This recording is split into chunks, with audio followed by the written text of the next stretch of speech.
സംസ്ഥാനത്തിന്റെ സാമ്പത്തിക സ്ഥിതി സംബന്ധിച്ച ധവളപത്രം ഇന്ന് നിയമസഭയിൽ വരിക.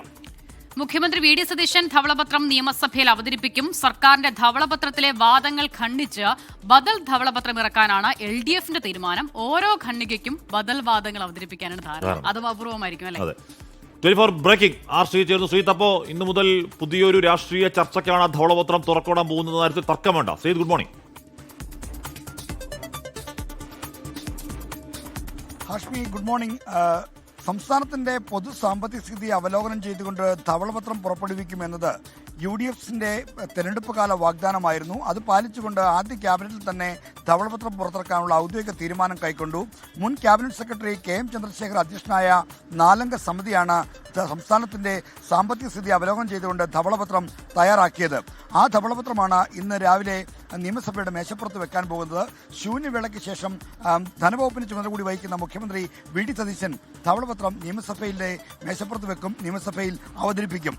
ഈ ധവളപത്രത്തിൽ എന്തൊക്കെയാണ് കാര്യങ്ങൾ പറയുന്നത് എന്നതാണ് രാഷ്ട്രീയ ആകാംക്ഷയായി വളരുന്നത്. സംസ്ഥാനത്തിന്റെ സാമ്പത്തിക സ്ഥിതി മോശമല്ലാത്ത സാഹചര്യത്തിലാണ് എന്ന അവകാശവാദമാണ് LDF ഉന്നയിക്കുന്നത്. എന്നാൽ ഈ അവകാശവാദങ്ങളെ ഖണ്ഡിക്കുന്ന വാദഗതികൾ ഈ ധവളപത്രത്തിൽ ഉണ്ടാകുമെന്ന കാര്യം ഉറപ്പാണ്. UDFന്റെ കാലത്ത് LDF ഭരണകാലത്തിന്റെ സാമ്പത്തിക സ്ഥിതി മോശമാണെന്ന് ചൂണ്ടിക്കാണിക്കുന്ന ധവളപത്രം വരുന്നത് ഇതാദ്യമല്ല.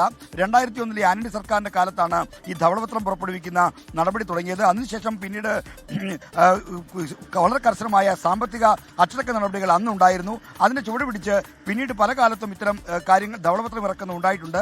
ഈ ധവളപത്രത്തിൽ സംസ്ഥാനത്തിന്റെ പൊതുകടം ഉയർന്നതും അതോടൊപ്പം തന്നെ സോഷ്യൽ സെക്യൂരിറ്റി പെൻഷന് വേണ്ടി കടം വാങ്ങിയതും കിഫ്ബിക്ക് വേണ്ടിയുള്ള അധിക ധനകാര്യ വായ്പകളും ഒക്കെ തന്നെ സംസ്ഥാനത്തിന് ഭാരമായി എന്ന കാര്യം ചൂണ്ടിക്കാണിക്കുന്ന കാര്യം ഉറപ്പാണ്.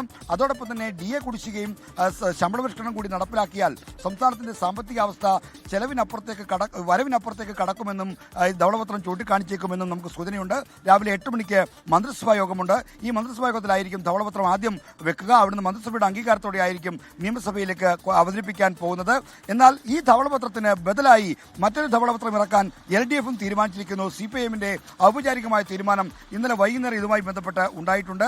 അതായത് സംസ്ഥാനത്തിന്റെ സാമ്പത്തിക സ്ഥിതി അപകടത്തിലാണെന്ന UDFന്റെ വാദഗതി പൊളിക്കുന്നതിന് വേണ്ടിയാണ് ബദൽ ധവളപത്രം ഇറക്കാൻ CPIMും LDFും തീരുമാനിച്ചിരിക്കുന്നത്. ഇപ്പോൾ പുറത്തിറക്കാൻ പോകുന്ന ധവളപത്രത്തിലെ ഓരോ ഖണ്ഡികയ്ക്കും മറുവാദങ്ങൾ ഉന്നയിച്ചുകൊണ്ടുള്ള ഒരു ധവളപത്രം തയ്യാറാക്കാനാണ് ഉദ്ദേശിക്കുന്നത്. ബജറ്റിന് മുമ്പ് ബദൽ ധവളപത്രവും പുറത്തിറക്കാൻ CPIMും LDFും ആലോചിക്കുന്നു.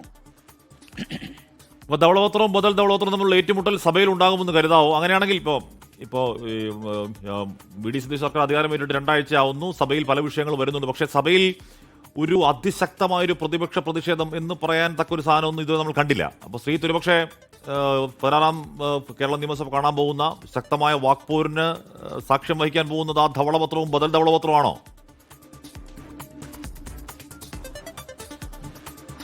ഹാഷ്മി, ആളുകളുടെ ജീവിതത്തിൽ എന്ന പോലെ സർക്കാരുകൾക്കും ഒരു മധുവിധുക്കാലമുണ്ട്. ആ മധുവിധുക്കാലത്തിന്റെ കുളിർമയിലാണ് ഇപ്പോൾ വി ഡി സതീശൻ സർക്കാർ. അതുകൊണ്ട് തന്നെ സഭയിലെ പ്രതിഷേധങ്ങൾക്ക് ഒരല്പം ചൂട് കുറഞ്ഞു, അല്ലെങ്കിൽ പതിവ് കാഴ്ചകളിലേക്ക് വന്നില്ല എന്ന് നമ്മൾ ഈ ഘട്ടത്തിൽ പരിതപിക്കുന്നതോ അല്ലെങ്കിൽ പരാതി പറയുന്നതോ അതൊരു പ്രിമച്ചർ ഡിസിഷൻ ആയിരിക്കും, ഒരു പ്രിമച്ചർ ഒബ്സർവേഷൻ ആയിരിക്കും.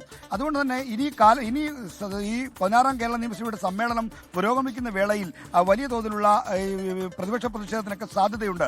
ഇന്ന് സഭാ സമ്മേളനം അവസാനിക്കുക.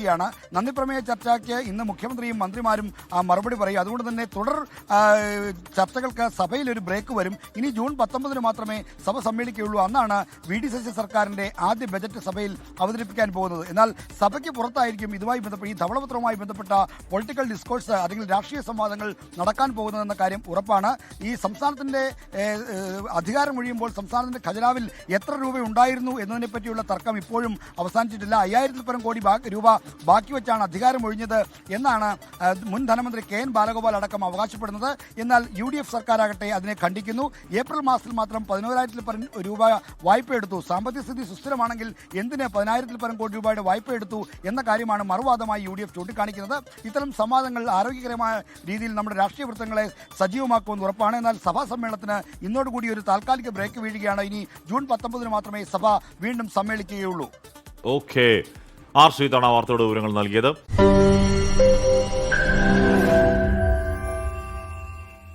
ലോകത്തെവിടെയായാലും ഏത് സമയത്തും 24 വാർത്തകളും ഓഗ്മെന്റഡ് റിയാലിറ്റി പാക്കേജുകളും എക്സ്പ്ലെയിനറുകളും വിശദമായി കാണാൻ ഞങ്ങളുടെ YouTube ചാനൽ നിങ്ങൾക്ക് സബ്സ്ക്രൈബ് ചെയ്യാം.